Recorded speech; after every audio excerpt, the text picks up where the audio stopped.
What's up, everybody? Hey, Ken Ma. I got to fish the second annual Don Lee with a real good friend of mine, Jared Lintner, on the Delta this past weekend. And we happened to win it again. And I want to talk to you guys about what the Delta's doing a little and how tricky it was for the tournament. You know, just like last year when I fished with Mark Crutcher, threw a lot of topwater baits, and Jared took care of all that heavy lifting this weekend. He actually threw 5 or 6 different topwater baits, and one of the first ones we threw was just a a Zara Spook, a walking bait.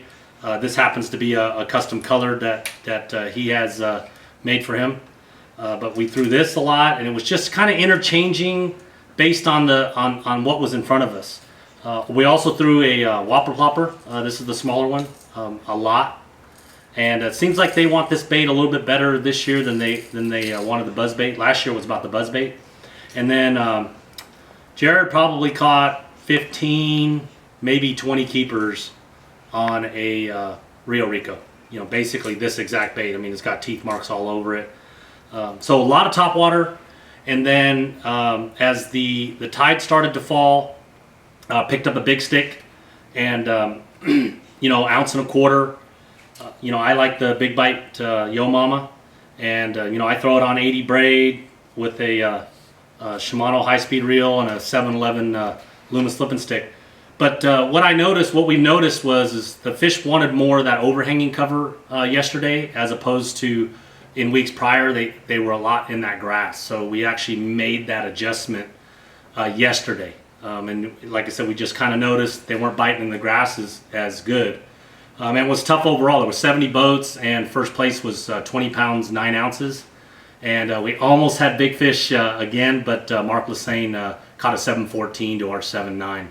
But if you're going out to the Delta, stand on the topwater. That's how you're going to catch your quality fish. And then we caught some nice fish punching later in the day. You know, if you didn't know Don Lee, he was basically like a Western pioneer of tournament fishing, long-time Ranger boats rep. And then after he retired from that, he did a lot of stuff with FLW. And for me, it's important, being part of the Ranger family, to support this tournament, because half of the money that Gary Bradford and the whole committee raises is going, they hand a check directly over to a high school angler, to a kid. And they use that money as scholarship funds to go to college. So if you haven't fished it, if you didn't fish it last year, you didn't fish it this year, it's going to be an annual thing. Come out next year. It's a lot of fun. They gave away free food, and it was really good food, by the way. And they raffled off so much stuff. It was crazy, and it's all for free. So probably sometime in September, same deal. Look for it in 2016.